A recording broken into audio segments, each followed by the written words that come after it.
పిల్లలు వెళ్ళండి వెళ్ళండి మనమైతే రేపు ఊరికి వెళ్తున్నాం అని మిత్ర పిల్లల్ని పంపించేస్తాడు. లక్ష్మి ఊరు వెళ్తున్నాం కదా అని మిత్ర అనడంతో ఊరు వెళ్తున్నాం మిత్ర గారు, కానీ అంతకంటే ముందుగా తాతయ్య గారిని అని లక్ష్మి ఆపేస్తుంది. తర్వాత జాను బ్యాగ్ సర్దుతూ ఉంటుంది. మనం రేపు ఊరు వెళ్తున్నాం, కానీ ఊరు వెళ్లే ముందు ఖచ్చితంగా ఆ నరసింహానికి అక్క బుద్ధి చెప్పి వెళ్తుంది, ఊరిని కాపాడే వెళ్తుంది అని జాను అంటే, ఏంటి జాను ఏం మాట్లాడుతున్నావు, అయితే వదిన ఏం చేయబోతుంది అని వివేక్ అంటే, అక్క ఏదో ఒకటి ఖచ్చితంగా ప్లాన్ చేస్తుంది, అక్క దేన్ని కూడా ఓటమిని అంత తేలిగ్గా ఒప్పుకోదు, నేను చిన్నప్పటి నుంచి చూస్తున్నాను కదా, కాబట్టి నరసింహానికి ఖచ్చితంగా బుద్ధి చెప్తుంది, ఊరిని కాపాడే తీరుతుంది అని జాను అంటే, వదిన ఏం చేసినా మనతో చెప్తుంది కదా జాను అని వివేక్ అంటాడు.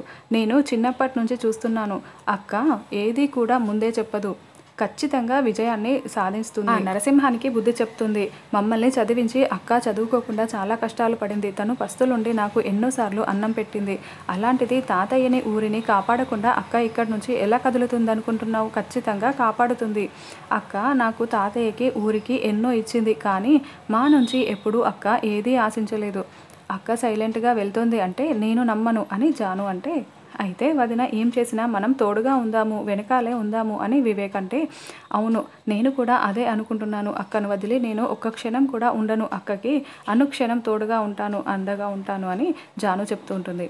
తర్వాత నరసింహం మనసులో ల్యాండ్ మైన్లని ఏర్పాటు చేస్తూ ఉంటే, అప్పుడే నరసింహం అక్కడికి వస్తాడు. రే 2 కార్లు వస్తాయి, 2 కార్లు బ్లాస్ట్ అయిపోతాయి కదా అని అడగడంతో, రెండేంటన్నా 3-4 వచ్చినా నుజ్జు అయిపోతాయని రౌడీలు చెప్తారు. సార్ ఏం చేస్తున్నారు సార్ అని లాయర్ అడగడంతో, ఆ చిరంజీవి లక్ష్మీ సౌభాగ్యవతి ఉంది కదా, కుటుంబ సపరివార సమేతంగా గాలిలో కలిసిపోవటానికి ప్రాణాలు తీయటానికి ఈ ల్యాండ్ మైన్లని పెట్టించేశాను అని నరసింహం అంటాడు.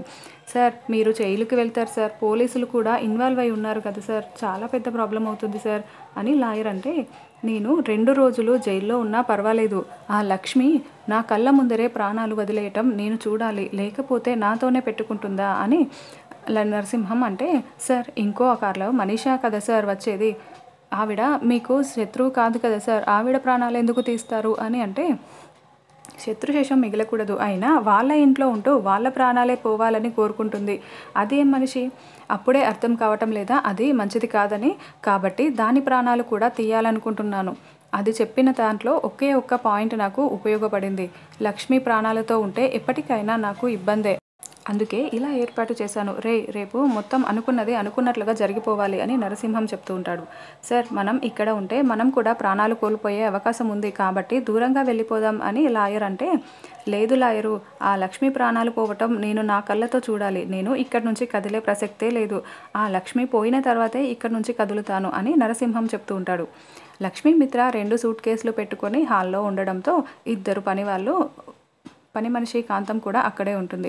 అదేంటండి అప్పుడే ఎందుకు ఊరెళ్తున్నారు లక్ష్మమ్మ అని అడగడంతో, అర్జెంటుగా పని ఉంది వెళ్ళాలని లక్ష్మి చెప్తూ ఉంటుంది. తాతయ్య గారు నిన్నటి నుంచి కనిపించట్లేదేంటి అని అడగడంతో, పని మీద మేమే పక్కూరికి పంపించాము, మేము బయలుదేరిన వెంటనే తాతయ్య గారు ఇంటికి వచ్చేస్తారు, మేము నిన్ననే ఊరికి వెళ్తున్నామని తాతయ్యకి చెప్పేశాములే అని లక్ష్మి చెప్తుంది. మీరు ఊరికి చాలా మేలు చేశారు, పక్కూరు వాళ్ళు మిమ్మల్ని అందరినీ చాలా మెచ్చుకుంటున్నారు, మీ వల్లే లక్ష్మమ్మ ఇదంతా కూడా జరిగింది అని ఊరి వాళ్ళు చెప్తూ ఉంటారు. ఇంకో 4 రోజులు ఉంటే ఆ కేసు కూడా పూర్తయిపోతుంది కదా, అప్పుడు వెళ్ళొచ్చు కదా అని అంటే, లేదండి అర్జెంట్ పని ఉంది వెళ్ళాలి అని మిత్ర అంటాడు. సరే బ్యాగులు తీసుకొని మేము బయట ఉంటాము వచ్చేయండి అని వాళ్ళు బ్యాగులు పట్టుకు వెళ్తూ ఉంటారు. నరసింహం లాయరు ఇద్దరు కారులో వస్తూ ఉంటే, అప్పుడే మనీషా దగ్గర నుంచి నరసింహంకి ఫోన్ వస్తూ ఉంటుంది. మనీషా చేస్తోందని నరసింహం ఫోన్ తీయడు. ఏంటి ఈ నరసింహం ఫోన్ తీయట్లేదే అని మనీషా టెన్షన్ పడుతూ ఉంటే, ఏంటి మనీషా అని దేవయాని ప్రశ్నిస్తూ ఉంటుంది.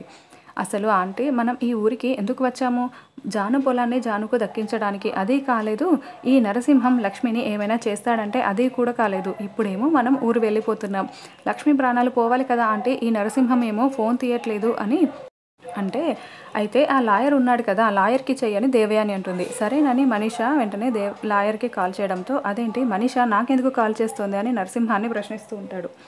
నాకు చేస్తే నేను తీయలేదు, అందుకే నీకు చేసినట్లు ఉంది, ఫోన్ స్పీకర్ ఆన్ చేసి మాట్లాడు అని నరసింహం చెప్తాడు.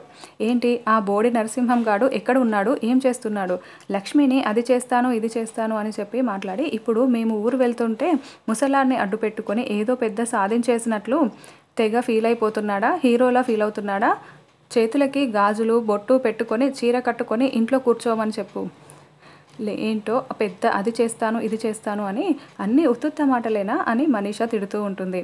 స్పీకర్ ఆన్ చేసిన ఉండడంతో నరసింహం ఈ మాటలన్నీ కూడా వింటూ కోపంతో రగిలిపోతూ ఉంటాడు.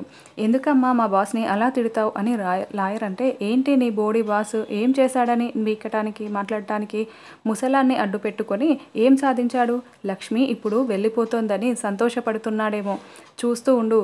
ఫ్యాక్టరీ కట్టిన తర్వాత అయినా కూడా సరే, లక్ష్మి వచ్చి ఖచ్చితంగా ఆ ఫ్యాక్టరీని మూయించేస్తుంది. ఆడదాన్ని నేను మేలే లక్ష్మిని ప్రాణాలు తీసే వరకు 2 సార్లు తీసుకువెళ్ళాను. మీ బోడి నరసింహం ఏం చేస్తున్నాడు అని మనీషా ఇష్టం వచ్చినట్లు తిట్టేసి ఫోన్ పెట్టేస్తుంది. ఏంటి మనీషా అలా తిట్టేశావు అని దేవయాని అంటే, మీరు నన్ను కదిలించకండి ఆంటీ, ఇప్పుడు నేను చాలా కోపంగా ఉన్నాను అని మనీషా అంటుంది. ఏంటి సార్ ఇలా తిట్టేసింది అని లాయర్ అంటే, ఇప్పుడు అర్థమైందా తన ఫోన్ని నేను ఎందుకు తీయలేదో అని నరసింహం అంటాడు. పదండ్ర కారెక్కండి అని లక్ష్మి మిత్ర పిల్లలకి చెప్తూ ఉంటారు. లక్ష్మి పిల్లలు బయటికి వెళ్ళగానే మనీషా బ్యాగ్ పట్టుకురావడంతో, మనీషా నువ్వు నా కారు ఎక్కు అని మిత్ర చెప్పి బయటికి వెళ్తాడు. మనీషా నువ్వు వాళ్ళ కారు అస్సలు ఎక్కకు, ఆ నరసింహం ఏదైనా ప్లాన్ చేశాడంటే వాళ్ళతో పాటు నువ్వు కూడా పైకి పోతావు అని దేవయాని అంటే, అయ్యో ఆ నరసింహం ఏమీ చేయలేదని ఆల్రెడీ లాయర్ చెప్పేశాడు కదా, ఇంకేంటి వాళ్ళ ప్రాణాలు పోయేది, నా ప్రాణాలు పోయేది. మిత్ర తన కారు ఎక్కమని చెప్పిన తర్వాత నేను ఎలా ఎక్కకుండా ఉంటాను ఆంటీ అని మనీషా మిత్ర కారు ఎక్కేస్తుంది. మిత్ర కార్ డ్రైవ్ చేస్తూ ఉంటే పిల్లలు మనీషా వెనక సీట్లో కూర్చొని ఉంటారు, లక్ష్మి పక్క సీట్లో కూర్చొని ఉంటుంది. కారు ఎక్కటానికి మాతో పాటు రావటానికి అంతా ఆలోచించావు ఏంటి మనీషా అని లక్ష్మి అంటే, అబ్బే మీకు డిస్టర్బెన్స్ ఎందుకని అని మనీషా అంటుంది. అంటే మేము డిస్టర్బ్ అవుతామని కూడా నువ్వు ఆలోచిస్తావా అని లక్ష్మి అంటే, లక్ష్మి కాస్త ఊరుకుంటావా అని మిత్ర అంటాడు. లక్ష్మికి ఎప్పుడు నాతో గొడవ పడడమే కదా మిత్ర కావాల్సింది అని మనీషా అంటుంది. వివేక్, జాను, దేవయాని ఇంకో కారులో వస్తూ ఉంటారు. నేను ఈ ఊరికి వచ్చిన రోజే చెప్పాను వెళ్ళిపోదామని, వినలేదు. ఇప్పుడు చూడు ఎంతవరకు వచ్చిందో పరిస్థితి అని దేవయాని టెన్షన్ పడుతూ అరుస్తూ ఉంటే, మామ్ కాస్త ఊరుకుంటావా అని వివేక్ అంటాడు. తర్వాత లక్ష్మి వాళ్ళ 2 కార్లు వెళ్తూ ఉంటే రౌడీలు గమనించేసి వెంటనే నరసింహానికి కాల్ చేసి చెప్తారు. ఫస్ట్ పాయింట్ దాటిపోయిందన్నా అని చెప్పడంతో, అలాగేనని నరసింహం వేరొకరికి కాల్ చేసి, రే 2వ పాయింట్ దగ్గరికి రాగానే నేను మీకు ఇన్ఫామ్ చేస్తాను, అప్పుడు బ్లాస్ట్ చేసేయండి. ఏదైనా పొరపాటు జరిగిందా నేను నీ ప్రాణాలు తీసేస్తాను అని నరసింహం చెప్తూ ఉంటాడు. ఏమయ్యా లాయరు, ఆ కార్లు బ్లాస్ట్ అయ్యేటప్పుడు నువ్వు వీడియో తీయవయ్యా, టీవీ ఛానల్ వాళ్ళకి ఇస్తే వేసిందే వేస్తూ ఉంటారు, రోజు నేను కూడా ఈ వీడియో చూసుకోవాలి అని నరసింహం చెప్తూ ఉంటాడు. లక్ష్మి వాళ్ళు వెళ్తూ ఉంటే వాళ్ళ కార్లకి అడ్డుగా ఊరి జనాలు నిలబడి ఉంటారు. అన్న లక్ష్మి వాళ్ళ కార్లు ఆగిపోయాయన్నా, ఊరు జనాలు ఆపేశారన్నా అని నరసింహంకి వెంటనే వాళ్ళు ఫోన్ చేస్తూ ఉంటారు. లక్ష్మమ్మ ఏంటమ్మా మీరు చెప్పకుండా ఇలా ఊరు వెళ్ళిపోతున్నారు అని అనడంతో, మాకు అర్జెంటు పని ఉందని లక్ష్మీ మిత్ర చెప్తూ ఉంటారు. పండుగకు వచ్చిన మీరు చీర సారా తీసుకోకుండా ఇలా వెళ్తారమ్మా, పెద్దయ్య అమ్మవారి దగ్గర ఆల్రెడీ చీరను పెట్టి ఉంచారు, ఆ చీరలో ఒడిబియ్యం పోసుకొని వెళ్దువమ్మా, ఒక 2 గంటల్లో పూర్తయిపోతుంది, రండమ్మా, అలా వెళ్తే ఎలాగమ్మా అని ఊరి జనాలు బ్రతిమలాడుతూ ఉంటారు. మాకిప్పుడు ఉండటం కుదరదు, కొరియర్లో పంపించండి అని దేవయాని అంటుంది. పిన్ని మీరు కాస్త ఊరుకోండి అని మిత్ర సర్ది చెప్తూ, లక్ష్మి 1 గంటే కదా లేట్ అయ్యేది, వెళ్దాంలే, వీళ్ళు ఇంతలా బతిలాడుతున్నారు కదా అని మిత్ర చెప్తాడు. అప్పుడే నరసింహం లక్ష్మికి ఫోన్ చేసి, ఏంటి ఊరు జనాలు ఆపితే ఆగిపోతారా, మీరు వెంటనే ఇక్కడి నుంచి బయలుదేరి వెళ్ళిపోవాలి, లేకుంటే ముసలాడి ప్రాణాలు తీసేస్తాను, సిటీ దాటి వరకు ఎక్కడా కూడా మధ్యలో కూడా ఆగకూడదు, గుర్తుంది కదా అని మళ్ళీ బెదిరించేస్తాడు. మిత్ర గారు ఫోన్ వస్తుంది, మనం బయలుదేరాల్సిందే అని లక్ష్మి చెప్తుంది. మమ్మల్ని క్షమించండి, మేము తప్పకుండా వెళ్ళాలి అని మిత్ర దండం పెడుతూ వేడుకుంటూ ఉంటాడు. ఎంతో అర్జెంట్ పని ఉంటేనే మీరు ఇలా మాట్లాడతారు కదా, సరే వెళ్ళండి అని అమ్మవారి బొట్టుని లక్ష్మికి జానుకి పెట్టి వాళ్ళని సాగనింపుతారు. వెంటనే నరసింహం ప్లీడర్ తాతయ్యకి కాల్ చేసి వీడియో కాల్లో మాట్లాడుతూ ఉంటాడు. రేయ్ ముసలోడా, నీకు షుగర్ ఉందా, అయినా కూడా స్వీట్ గుడ్ న్యూస్ చెప్తాను విను.